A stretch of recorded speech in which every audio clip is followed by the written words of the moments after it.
Hi friends, Pandian store serial இனி வரப்போகிற எபிசோடுக்கான ப்ரிமோ தான் இந்த வீடியோவில் பார்க்க போகிறோம். வாங்க ஃப்ரெண்ட்ஸ் பார்க்கலாம். பாண்டியன் கோமதியை மயிலை பார்த்து பேசிட்டு வர சொல்லியிருக்காங்க. அதுக்கு மீனாவும் அது மட்டும் இல்லாமல் ராஜையும் கூட்டிகிட்டு போகணும் அப்படின்னு கோமதியை நினைக்கிறாங்க. அன்றைக்கி நைட்டு இந்த விஷயத்தை பற்றி பேசிட்டு தூங்கிட்டுறாங்க. ஏன் அதாவது நம்ம கோமதி வந்துட்டு சரவணன் கிட்டே நேராக போகிறாங்க. சரவணன் கிட்டே போயிட்டு அஞ்சலியை பற்றி விசாரிக்கிறாங்க. விசாரித்து அவங்கள பற்றி கேட்கவும் செய்கிறாங்க. சரவணன் பாண்டியன் கிட்ட எப்படி சொன்னாங்களோ அதே மாதிரி சொல்லிடுறாங்க. எதுவும் கிடையாது, அவள் என் ஸ்கூலில் படித்த ஃப்ரெண்டு, அவ்வளோதான். ரொம்ப நாள் கழித்து நான் அவளை பார்த்தேன். அது மட்டும் இல்லாமல் என் வாழ்க்கையில் நடந்த விஷயங்களை அவகிட்ட நான் சொன்னேன். அவளும் நிறைய கஷ்டப்பட்டிருக்கா. எல்லா விஷயத்தையும் 2 பேரும் ஷேர் பண்ணிக்கிட்டோம். மனசு விட்டு நான் அவகிட்ட பேசுகிறேம்மா, அவ்வளோதான் அப்படின்னு சொல்லி சரவணன் சொல்லி கோமதி சமாளிச்சிடுறாங்க. கோமதியுமே சரவணன் சொன்னாத்தையுமே உண்மைன்னு நம்பிக்கிட்டு அவங்க பாட்டுக்கு சரி, இதை தவிர வேறு எதுவும் இருக்கக்கூடாதுரா சரவணா, ஏன்னா இப்போது உன் பொண்டாட்டி மாசமாக இருக்கா, இந்த வீட்டோடைய வாரிசு அவள் வயிற்றில் வளருது அப்படின்னு சொல்லிட்டு அவங்க பாட்டுக்கு அமைதியாக வந்துடுறாங்க. சொல்லிட்டு அதுக்கப்புறமா கோமதி நைட் தூங்கிடுறாங்க. மறுநாள் காலையில் இங்கே ஆஃபீஸ்க்கு போகிறதுக்காக மீனா எழுந்து கிளம்பிட்டுருக்காங்க. அப்போ தான் இங்கே கோமதி எழுந்திரிச்சு காலையில் கால் பண்ணி, மீனா நீ ஆஃபீஸ்க்கு போறியாடி அப்படின்றாங்க. ஆமாம் அத்தை, ஏன் அத்தை அப்படின்னும், இல்லடி நீயும் ராஜுவும் என் கூட வரீங்களா, மயில் வீட்டில் போய் பேசிட்டு வந்துடலாம், எனக்கு தனியாக போக ஒரு மாதிரியாக இருக்குடி அப்படின்னவும், சரி அத்தை நான் வரேன், எப்போ வரட்டும் அப்படின்றாங்க. நீ ஆஃபீஸ் போகிறதுக்கு முன்னாடியே வந்தீங்கன்னா கூட சரி, இப்போவே போய் பார்த்துட்டு வந்துடலாம், அப்புறம் நீ ஆஃபீஸ் போவ அப்படின்னதும், சரி அத்தை நான் ரெடியாக தான் இருக்கேன், கிளம்பி வரேன், நீங்கள் வாங்க அப்படின்னு சொல்கிறாங்க. நான் வர வழியிலே பிக்கப் ஆகிக்கிறேன் அப்படின்னு சொன்ன உடனே ராஜியை கூட்டிகிட்டு வாங்கன்னு சொல்கிறாங்க. அப்போ தான் கொஞ்ச நேரத்துலேயே கோமதி போயிட்டு ராஜி அப்படின்றாங்க. அத்தை சொல்லுங்கள் அத்தை அப்படின்னவும், இல்லைம்மா மயில் வீட்டு வரைக்கும் போயிட்டு வந்துடலாம், வரியா அப்படின்றாங்க. சரி அத்தை நான் வரேன் அப்படின்னு, உனக்கு கோச்சிங் கிளாஸ் போகணுமா அப்படின்னவும், பரவாயில்ல அத்தை இன்னும் டைம் இருக்குது அப்படின்னு சொல்கிறாங்க. சரி வா, மீனாவும் வர சொல்லியிருக்கேன், நீங்களும் நான் மீனா போயிட்டு வந்துடலாம் அப்படின்னவும், ஆல்ரெடி சரவணன் சீக்கிரமாகவே வெளியில் கிளம்பி போயிட்டாரு. அவர் எங்கே போனாருன்னு கூட வீட்டில் யாருக்கும் தெரியல. பாண்டியன் அப்போ தான் கிளம்பிட்டு இருக்காரு. அப்போ கோமதி போயிட்டு, எங்க நான் மீனா ராஜி 3 பேரும் மயில் வீட்டில் போய் பேசிட்டு வந்துடுறாங்க அப்படின்னவும், சரி கோமதி பார்த்து போயிட்டு வாங்க, பணம் வச்சுருக்கிய கையில் அப்படின்னவும், அதெல்லாம் இருக்குங்க அப்படின்னவும், சரி பார்த்து பக்குவமாக பேசிட்டு மயில் பிள்ளைக்கிட்ட என்ன அப்படின்றாங்க. சரிங்க நான் போயிட்டு வந்துடுறேன் அப்படின்னு கோமதி கிளம்பி போகிறாங்க ராஜு கூட்டிட்டு. இன்னொரு சைடு இங்கே மீனாவுமே இருந்துக்கிட்டு செந்தில் அப்போ தான் எழுந்திரிச்சு உட்காந்துக்கிறாரு. கிளம்பலான்னு சொல்லிட்டு எல்லாத்தையும் எடுத்துகிட்டு கரெக்டாக கிளம்புறாங்க. கிளம்பும்போது சமைச்சு வச்சுட்டேன், அத்தை கூட மயிலக்கா வீட்டுக்கு போயிட்டு வந்துடுறேன், அத்தை ஃபோன் பண்ணி கூப்பிட்டாங்க, சாப்பிட்டுட்டு ஆஃபீஸ்க்கு கிளம்பிடுங்க, நான் அப்படியே அங்கேருந்து ஆஃபீஸ் கிளம்பிடுவேன் அப்படின்னு மீனா லஞ்ச் பாக்ஸ் கட்டி எடுத்துகிட்டு அப்படியே கிளம்பிடுறாங்க. செந்தில் அமைதியாக உட்காந்துக்கிறாங்க. மீனா மேலே இருக்கிற கோவத்தில் எதுவுமே கண்டுக்கிறது கிடையாது. மீனா போனதுக்கப்புறமா போயிட்டு கிச்சனில் பார்க்குறாங்க, காஃபி போட்டு வச்சுருக்காங்க ஃப்ளாஸ்க்லேயே, அதை எடுத்து குடிச்சிட்டு அடுத்து ரெடி ஆகலாம் ஆஃபீஸ்க்குன்னு அவர் பாட்டுக்கு ரெடி ஆகிட்டுருக்காரு. இன்னொரு சைடு அங்கே அவங்க போயிட்டே இருக்கும்போது ஆட்டோவில் மீனாவும் வெயிட் பண்ணுறாங்க. அப்படி மீனாவையும் கூப்பிட்டுட்டு ஆட்டோவில் கிளம்பி போகிறாங்க. போயிட்டே இருக்கும்போது, ஏண்டி அவள் மாசமாக இருக்கா, அவளை பார்க்க எப்படிட்டே தனியாக போகிறது, பழம் ஏதாச்சும் வாங்கிட்டு போகலாமா அப்படின்னும், சரி அத்தை அப்படின்னு ராஜு சொன்னதும் வண்டியை நிறுத்தி பழம் ஃப்ரூட்ஸ் எல்லாம் வாங்கிக்கின்னு திரும்பவும் கிளம்புறாங்க. இன்னொரு சைடு இங்கே சரவணன் எங்கடா போனார் அப்படின்னா, கடையை போய் நேராக கடையை திறக்காமல் பாண்டியன் என்ன நினைக்கிறாரு, டெய்லி சரவணன் சீக்கிரம் போயிட்டு அங்கே கடையை திறந்து வியாபாரத்தை பார்த்துட்ருப்பான், நம்ம கொஞ்சம் நேரம் கழிச்சு போகலாம் அப்படின்ற மாதிரி பாண்டியன் நினச்சிட்ருக்காரு.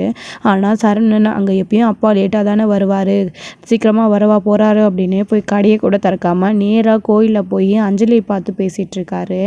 எப்படியும் இந்த விஷயத்தை பற்றி அஞ்சலி கிட்ட சரவணன் பேசுவார் அப்படின்னு நினச்சோம். ஆனால் இவ்வளோ சீக்கிரம் பேசுவாருன்னு கொஞ்சம் கூட நினச்சே பார்க்கல. அஞ்சலியை கோயிலுக்கு வர சொல்லிட்டு சரவணனும் அங்கே போய் நின்றுட்டுருக்காங்க. அஞ்சலியும் கொஞ்ச நேரத்துலேயே கோயிலுக்கு வந்துடுறாங்க. வந்த உடனே இங்கே வா அஞ்சலி அப்படின்றாங்க. சரவணன் சாமி கும்பிட்டுட்டியா அப்படின்னுவோம், இல்லை அஞ்சலி உனக்கு தான் வெயிட்டிங் அப்படின்னுவோம், சரி வா முதல்ல போய் சாமி கும்பிட்டுட்டு வரலாம் அப்படின்னு போய் 2 பேரும் சேர்ந்து சாமி கும்பிட்றாங்க.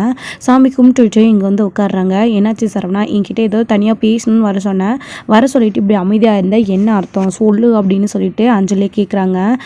இல்லை அஞ்சலி, அதான் அன்றைக்கி உங்ககிட்ட ஒரு விஷயம் சொன்னல அவளை பற்றி அப்படின்னவும், யாரை பற்றி, உங்கள் வீட்டிலையா அப்படின்னவும், ஆமாம் அவளை பற்றி தான், மயிலை பற்றி அப்படின்றாங்க. என்னாச்சு சரவணா, திரும்பவும் ஏதாச்சும் பிரச்சனையா அப்படின்றாங்க. பிரச்சனைலாம் எதுவும் இல்லை. ஒரு முறை கோயில் வந்து அவள் என்கிட்ட கர்ப்பமாக இருக்கான்னு சொன்னா, நான் கூட கோவப்பட்டு அவசரத்தில் என்னென்னமோ பேசிட்டான்னு உங்ககிட்ட சொல்லி வருத்தப்பட்டேன் இல்லை அப்படின்றாங்க. ஆமாம் சரவணா, என்னாச்சு? அதுக்கப்புறம் நானும் அந்த விஷயத்தை பற்றி எதுவும் கேட்கவே இல்லை. நீயும் எதுவும் தெரியலன்னு தானே சொன்னேன். இப்போ என்னாச்சு? ஏதாச்சும் விஷயம் தெரிஞ்சிச்சா? அவங்க உண்மையிலே கர்ப்பமாக இருக்காங்களாமா, இல்லை இந்த தடவையும் உன்னை ஏமாற்றிட்டாங்களாமா அப்படின்னு கேட்குறாங்க. இல்லை அஞ்சலி, நான் தான் தப்பு பண்ணிட்டேன். அவள் உண்மையிலே மாசமாக தான் இருக்காளாம். எங்கள் வீட்டில் இந்த விஷயம் எல்லாருக்கும் தெரிஞ்சு போச்சு. அதான் மீனா இருக்குல்லப்பா, நீ கூட பார்த்துருக்கல்ல மீனா தான் இந்த விஷயத்தில் முதல்ல இன்வால்வ் ஆகிருக்கு. மயில் கூட அவள் தான் போயிருக்கா செக்கப்புக்கு. உண்மையிலே அவள் கர்ப்பமாக தான் இருக்கா அப்படின்னு வீட்டில் எல்லாருமே, நான் அவளை பார்த்து அப்படி ஒரு வார்த்தையை கேட்டுட்டேன், அதுக்காக என்கிட்ட அம்மா அப்பா எல்லாரும் கோவப்பட்டாங்க அப்படின்னு சொல்லவும், நான் தான் சொன்னேன் இல்லை சரவணா, அவசரப்பட்டு நீ அப்படி பேசியிருக்கக்கூடாது, என்னதான் இருந்தாலும் நீ அப்படி கேட்டது தப்புன்னு.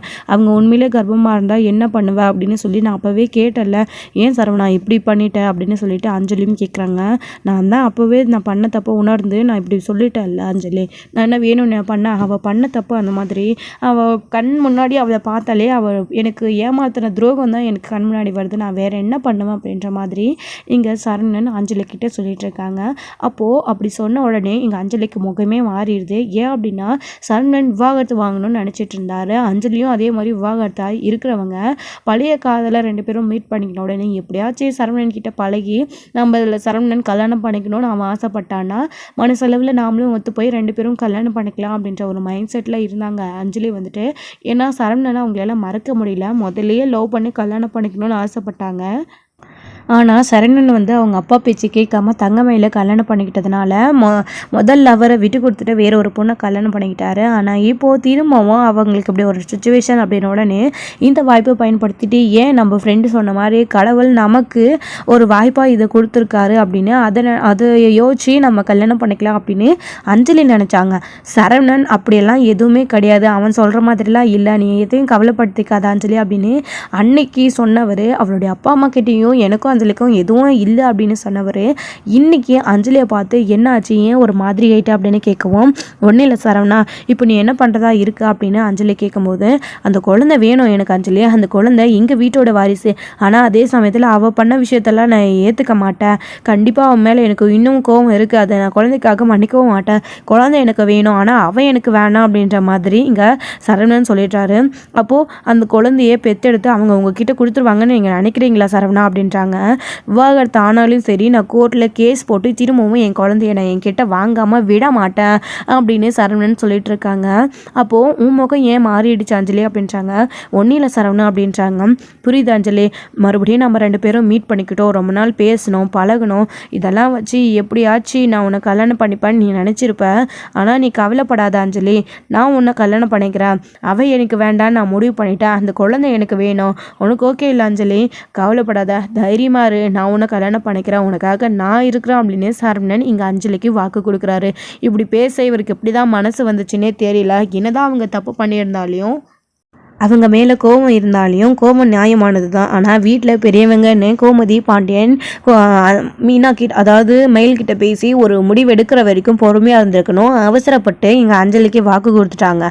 எங்கள் அஞ்சலிக்கு சரவணன் ஒரு பக்கம் வாக்கு கொடுத்தாலும் இன்னொரு பக்கம் கோமதி பாண்டியன் சொல்லியே அமிச்சாங்க கோமதி கிட்ட, அங்கே போய் எதுவும் வாக்குறுதி கொடுக்குற மாதிரி பேசாத, போய் அந்த பிள்ளைய பார்த்து பேசி நலம் விசாரிச்சுட்டு வான்னு மட்டும்தான் சொல்லி அமிச்சாங்க.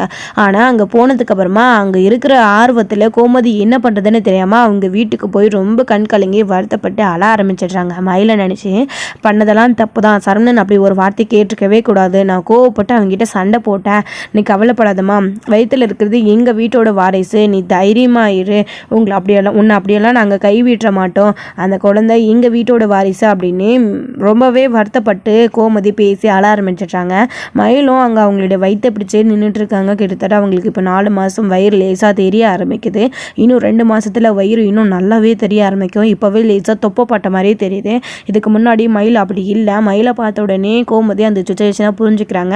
ஏன் அப்படின்னா அவங்களுமே கூட 5 பிள்ளைங்களை பெற்றிருக்காங்க. ஸோ அவங்களுக்குமே நல்ல அனுபவம் இருக்குது. கோமதிக்குமே பார்த்த உடனே புரிஞ்சுக்கிட்டாங்க போலி எது உண்மையான கர்ப்பம் எது அப்படின்றத. முதல்லலாம் அப்படி கிடையாது, சீக்கிரமாகவே விஷயம் தெரிஞ்சிடுச்சு. ஆனால் இப்போது 4 மாதம் ஆகி கழிஞ்சு ரொம்ப நாள் கழிச்சு தான் இவங்களுக்கு விஷயமே தெரிஞ்சிருக்கு. அதனால தான் வந்து அவங்க கொஞ்சம் கர்ப்பமாக இருக்கிற விஷயம் நல்லா மேடு தட்டி அவங்களுக்கு பார்த்த உடனே நல்லா தெரிஞ்சிருச்சு. கோமதியுமே இதனால கொஞ்சம் கண்காலிங்க வருத்தப்பட்டு அழ ஆரம்பிச்சிடுறாங்க. நான் இருக்கேன், நீ கவலைப்படாத அப்படின்னு மயிலுக்கு இங்கே வாக்குறுதியும் கொடுக்குறாங்க. பாண்டியன் சொன்னதை மீறி கோமதி இப்படி ஒரு விஷயத்த பண்ணிட்டாங்க. இன்னொரு சைடு அவங்க மாமியாரே மனசு விட்டு இறங்கி வந்து மயில்கிட்ட பேசுகிறாங்க அப்படின்னா மயிலுக்கு ஒரு நல்லது நடக்கும், கண்டிப்பாக குழந்தைக்காக மயிலை ஏற்றுப்பாங்க, அவ்வளோ அந்த குடும்பத்தோடு சேர்ந்து சந்தோஷமாக வாழ்வா அப்படின்ற எண்ணத்தில் எதுவுமே பேசாமல் அவங்களுக்கு பாக்கியம் அவங்களுடைய ஹஸ்பண்டும் அமைதியாகவே விட்டுடுறாங்க. கோமதி இங்கே வந்து உட்காந்துட்டு மீனா ராஜி எல்லாருமே சேர்ந்து மயில்கிட்ட பேசி மயிலுக்கு ஒரு நம்பிக்கை கொடுக்குறாங்க. எதை பற்றியும் நீங்கள் கவலைப்படாதீங்கக்கா, சாப்பிட்டு நல்லா ரெஸ்ட் எடுங்க, கண்டிப்பாக சரவணன் மாமாவுடைய மனசு மாறும், மாமாவே தான் போயிட்டு பாண்டியன் மாமாவை தான் போய் அத்தையை பேசிட்டு வர சொன்னது, அதனால் கண்டிப்பாக மாமா ஒத்துப்பார், சரவணன் மாமாவும் கூடிய சீக்கிரம் ஒத்துப்பார், நீங்கள் கவலைப்படாதீங்க, என்ன பண்ணுறதுன்னு முடிவு எடுக்கலாம்க்கா, அவசரப்பட வேண்டாம், எல்லாத்தையும் பொறுமையாக பேசி முடிவு எடுத்துக்கலாம், இப்போ தானே எல்லாருக்கும் வீட்டில் விஷயம் தெரிஞ்சிருக்குன்னு தைரியம் சொல்கிறாங்க மீனாவுமே கூட மயிலுக்கு. மயிலும் இந்த ஒரு விஷயத்தில் எதுவுமே பேசாமல் வாங்க அத்தை எப்படி இருக்கீங்க நல்லா இருக்கீங்களா அப்படின்றத தாண்டி வேறு ஒரு வார்த்தையே பேசாமல் அமைதியாக அந்த ஒரு இடத்துல நின்றுட்டு இருக்காங்க. இதுக்கு மேலே என்ன நடக்கணும்னு விதி இருக்கோ அது நடக்கட்டும் அப்படின்னு தான் அமைதியாக விட்டுட்டாங்க. பேசி முடிச்சதுக்கப்புறமா தைரியமாக இருக்க சொல்லிவிட்டு அவங்கக்கிட்ட பேசிட்டு வாங்கிட்டு வந்த ஃப்ரூட்லாம் கொடுத்துட்டு போயிட்டு வரோன்னு சொல்லிட்டு திரும்பவும் அவங்க கிளம்பி வராங்க. வரும்போதே வந்துட்டு பார்த்தீங்களா அத்தை மயிலக்கா எந்த அளவுக்கு மனசு உடஞ்சி போயிருந்தா எதுவுமே பேசாமல் அமைதியாக இருந்திருப்பாங்க அப்படின்னு மீனா சொன்னதோ, ஆமாண்டி இந்த சரவணன் பையன் ஏன் தான் அப்படி பண்ணானோ தெரியல, பண்ணுற வரைக்கும் இப்படிலாம் பண்ணிவிட்டு எப்படி இருக்கான்னு பார்த்தீங்களா அப்படின்னும், அத்தை உங்ககிட்ட நான் இன்னொரு விஷயம் சொல்லணும், மாமா அவங்கக்கிட்ட என்ன சொன்னாங்க, போயிட்டு நீங்கள் மயிலாக்காவை பார்த்து பேசிட்டு மட்டும்தான் உங்களை வர சொன்னாங்க, அவங்களுக்கு எந்த ஒரு நம்பிக்கையும் கொடுக்குற மாதிரி பேச வேணான்னு சொல்லிட்டு, ஆனால் நீங்கள் பார்த்துக்கலாம் உங்களையும் குழந்தையும் கைவிட மாட்டோம், கூடி சீக்கிரம் எல்லாமே சரியாக போயிடுன்ற மாதிரி சொல்லிட்டு வந்திருக்கீங்களே, சரவணன் மாமா முதல்ல இதுக்கு ஒத்துப்பாரா, அவர் வேறு மைண்ட் செட்டில் இல்லை இருக்காரு, மாமாவுக்கு கூட இந்த விஷயம் தெரிஞ்சால் அவரும் கோவப்படுவார்ல அத்தை, சரவணன் மாமா என்ன முடிவெடுக்க போகிறாருன்னே தெரியல, நீங்கள் இப்படி வாக்குறுதி கொடுத்துட்டு வந்திருக்கீங்களே அப்படின்னு மீனா கேட்கவும் செய்கிறாங்க.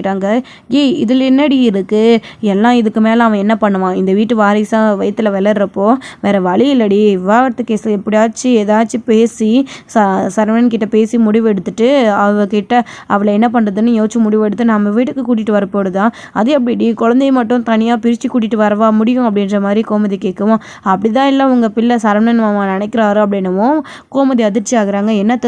என்னடி சொல்கிறா அப்படின்னவும், ஆமாத்த அவங்க கடையில் நேற்று பேசினதா என்கிட்ட வந்து சொன்னாங்க, அவருக்கு மயிலாக்கா மேலே இருக்கிற கோபம் இன்னும் போகல, ஆனால் குழந்தை வேணும்னு சொல்கிறாரு, குழந்தை எனக்கு வேணும் மயிலாக்கா வேணான்ற மாதிரி முடிவு எடுக்கிறாரு, அவர் சொன்னதை இவர் வந்து என்கிட்ட சொன்னார் அத்தை, அப்படி இருக்கிறப்போ நீங்கள் கொடுத்த வாக்குறுதிக்கோ சரவணன் மாமா சொன்னதுக்கோ நிறைய வித்தியாசம் இருக்கே அத்தை, எப்படி அத்தை சரவணன் மாமா ஏற்றுக்காதப்போ நீங்கள் மட்டும் ஏற்றுப்பீங்க, அக்கா வேணாம் குழந்தை மட்டும் வேணும்னு மாமா நினைக்கிறாரு, அப்படி ஒரு வார்த்தையை கேட்டுட்டு இப்போ நீங்கள் மயிலாக்காவுக்கு இப்படி ஒரு வாக்குறுதியை கொடுத்துட்டு நாளை பின்ன அக்காவுக்கு குழந்தை பிறந்ததுக்கப்புறமா குழந்தை எனக்கு வேணும்னு நீ எனக்கு வேணான்னு சரவணன் மாமா முடிவு பண்ணி குழந்தைய கேட்டால் மயிலாக்கா எந்த ஒரு நம்பிக்கையில் தருவாங்க, ஸோ குழந்தைக்காக கூட அவங்கள ஏற்றுக்காமல் குழந்தை மட்டும் வேணும்னு நினைக்கிறப்போ மயிலாக்கா குழந்தைய விட்டு தந்துடுவாங்கன்னு நீங்கள் நினைக்கிறீங்களா, என்னதான் நம்ம வீட்டு வாரிசாக இருந்தாலும் சரவணன் மாமா கேட்ட கேள்வி அவங்களுக்கு இன்னும் ஞாபகம் இருக்க தானே செய்யும், அவங்க இதே அப்படியே மறந்துடுவாங்க, அவங்க மறந்துட்டு குழந்தைய எப்படி நம்மக்கிட்ட கொடுத்துருவாங்க, நீங்கள் பேசுகிறதும் மாமா பேசுகிறதும் வெவ்வேறாக இருக்கத்த, எப்படி இது சரி வருமா அப்படின்னு கேட்கவும்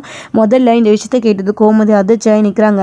என்னடி அவன் சொல்லிட்டா எல்லாம் நடந்துருமா, அவன் அப்படி சொன்னால் மட்டும் என்னடி ஆக போகுது, குழந்தைக்காக வச்சு அவங்க ரெண்டு பேரும் சேர்ந்து வாழ்ந்து தான் ஆகணும், மாமா அப்படியெல்லாம் விட்டுற மாட்டார், ஏதாவது முடிவெடுப்பார், அவன் என்ன குழந்தைய மட்டும் கூட்டிகிட்டு பிரித்து அவளை தனியாக விட்டுட்டு குழந்தைய கூட்டிகிட்டு வரணும்னு தாயும் பிள்ளையும் பிரிக்கிறதால எவ்வளோ பாவம் தெரியுமாடி, அப்படியெல்லாம் அவரை நடக்க விட மாட்டார், நீ விடு அப்படி நடக்காது, நான் அவர்கிட்ட போய் பேசுகிறேன், இப்படியா பேசியிருக்கான் வீட்டுக்கு வரட்டும் அப்படின்னு கோமதி கோவத்தோடு இருக்காங்க.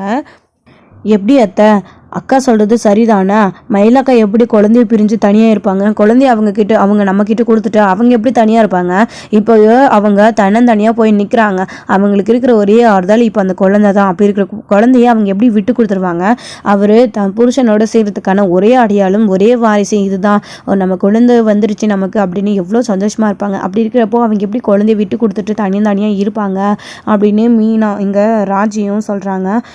நீங்கள் ரெண்டு பேரும் ஏதோ பேசிட்டு பாருங்க கற்பனையில். அப்படியெல்லாம் நடக்காதடி, கண்டிப்பாக அவங்க 2 பேரும் ஒன்று சேருவாங்க. நீங்கள் இதை பற்றி பேசாமல் விடுங்க, நான் அவங்ககிட்ட பேசுகிறேன். உங்கள் மாமா அப்படி விட்டுற மாட்டார், அவன் சொல்லிட்டா எல்லாம் நடந்துருமா அப்படின்ற மாதிரி இங்கே கோமதி நம்பிக்கையாக வராங்க. ஆனால் சரவணன் அங்கே அஞ்சலியை கல்யாணம் பண்ணிக்கணும்னு முடிவு பண்ணிட்டாரு. இதோட இந்த எபிசோட் வந்து முடிச்சிருக்காங்க. அடுத்தடுத்த எபிசோடில் என்ன நடக்க போகுது, சரவணன் இப்படி ஒரு மைண்ட் செட்டில் இருக்காரு அப்படின்றத மீனா சொல்லிட்டாங்க. ஆனால் அஞ்சலியை கல்யாணம் பண்ணிக்கணும் அப்படின்ற முடிவில் இருக்காரு. அவங்களுக்கு இப்படி ஒரு நம்பிக்கையை கொடுத்துருக்காங்க சரவணன் அப்படின்ற விஷயம் கோமதிக்கு பாண்டியனுக்கு தெரிஞ்சா அவங்களோட ரியாக்ஷன் என்னவா இருக்க போகுது, கோமதியும் பாண்டியனும் இதுக்கு ஒத்துக்குவாங்களா, என்ன நடக்க போகுது, கட்டின பொண்டாட்டி இருக்கிறப்போ வயிற்றுல குழந்தையோடு இருக்கிறப்போ இன்னொரு பொண்ணு கல்யாணம் பண்ணிக்கணும்னு நினச்சிருக்கேன் அப்படின்னு சரவணன் கிட்ட கோவப்பட போகிறாங்களா, என்ன நடக்க போகுது, என்ன முடிவெடுக்க போகிறாங்கன்றதை வெயிட் பண்ணி நெக்ஸ்ட் வீடியோவில் பார்க்கலாம். Friends, thank you. இந்த வீடியோ உங்களுக்கு பிடிச்சிருந்தா லைக் பண்ணுங்கள், ஷேர் பண்ணுங்கள், கமெண்ட் பண்ணுங்கள், மறக்காம பெல் ஐக்கானை கிளிக் பண்ணி வச்சுக்கோங்க.